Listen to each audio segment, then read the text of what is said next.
Okay. Did you know that the first roller coaster was built in 1817?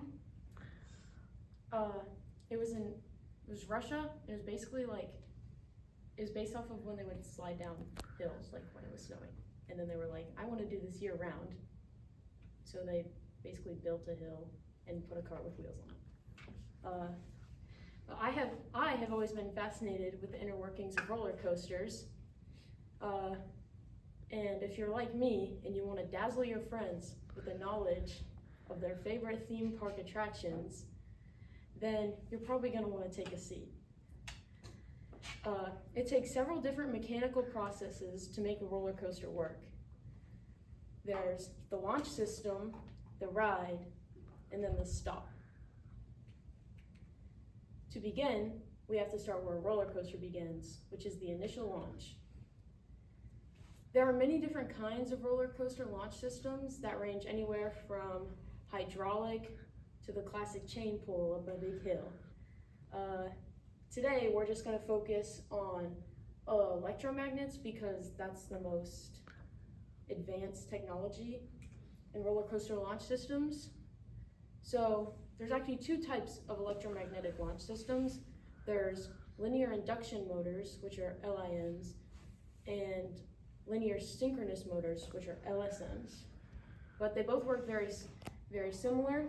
So you can see you've got your magnet strips and your plates, and how it works is as a roller coaster moves through a track, you can see these plates. And what it does is the magnets on the bottom of the coaster move through that, and alternating like your north and south pole like attractions they propel the roller coaster forward. First for Magnets US, which is a website that helps people understand everything that has to do with magnets, wrote an article in 2024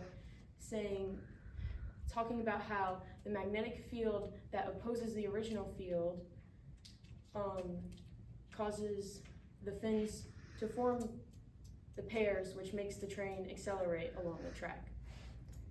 They also stated that the magnet approaches the set of fins, or as the magnet approaches the set of fins, the magnetic fields attract to one another, and the magnet passes each set of fins, and they get repelled, which is kind of how it pushes forward, right?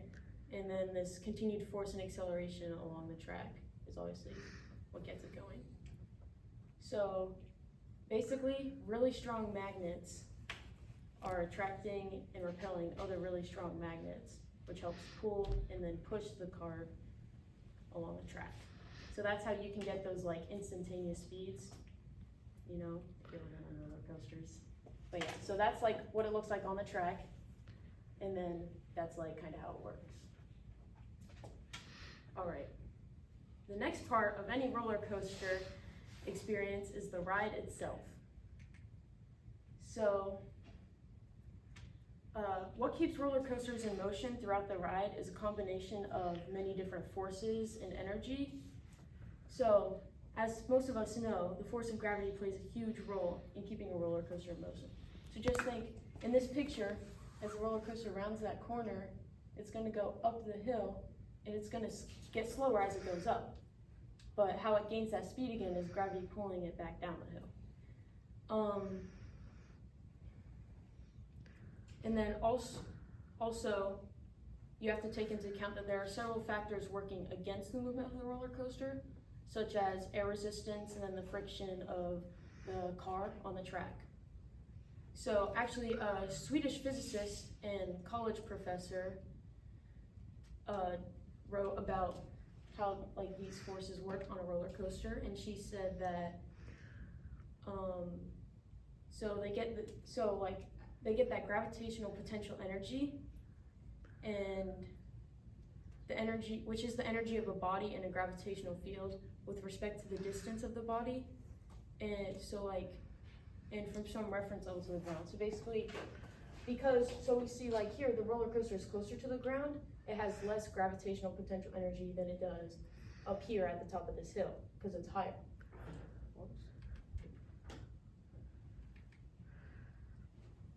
sorry, because it's higher from the ground, if that makes sense.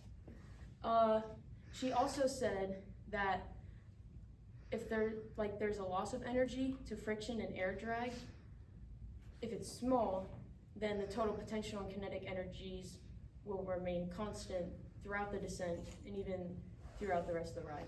So basically, a big thing with roller coasters is reducing friction and air drag as much as possible. So that's why a lot of roller coasters, the front car kind of like comes to a point like an actual car, because they're working with aerodynamics and fighting that air drag. Okay. Finally, the roller coaster must make its way around the track and come to a stop. So, again, there are several different braking systems, but again, the most advanced technology is with magnets, so that's kind of what I'm going to focus on, because I'm not going to spend all day talking about all the different things.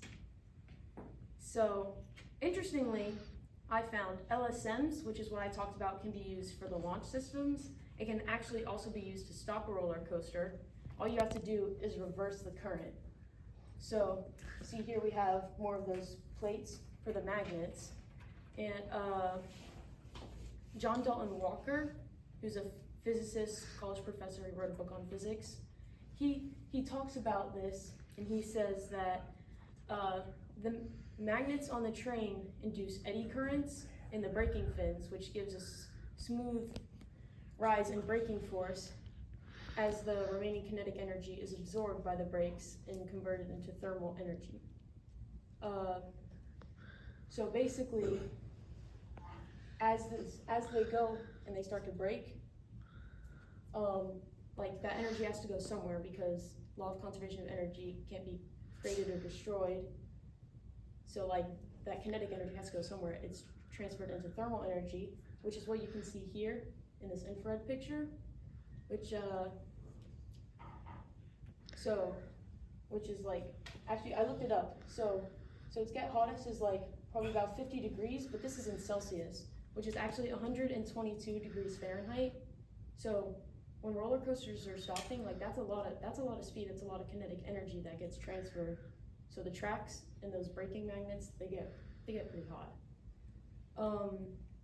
And also, by the physicist, he said a larger fraction of the energy is absorbed in the braking fins, leading to the temperature increase, which is what I just said. It makes them really hot, basically.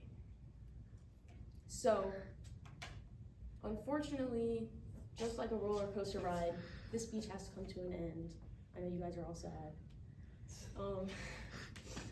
So, I just think these are just some cool things to think about. You'll probably wake up tomorrow and not remember anything I said. That's okay. I found it really interesting. As one of my things that I like to do at a theme park is like look at that stuff and see how it works and understand it. So maybe next time you find yourself at a theme park, you'll be able to wow your friends and family with all this knowledge you've just gained on how the launch, the ride, and the stop of a roller coaster works. Because nowadays, there are over 2,000 roller coasters up and running around the world. So, it's pretty cool.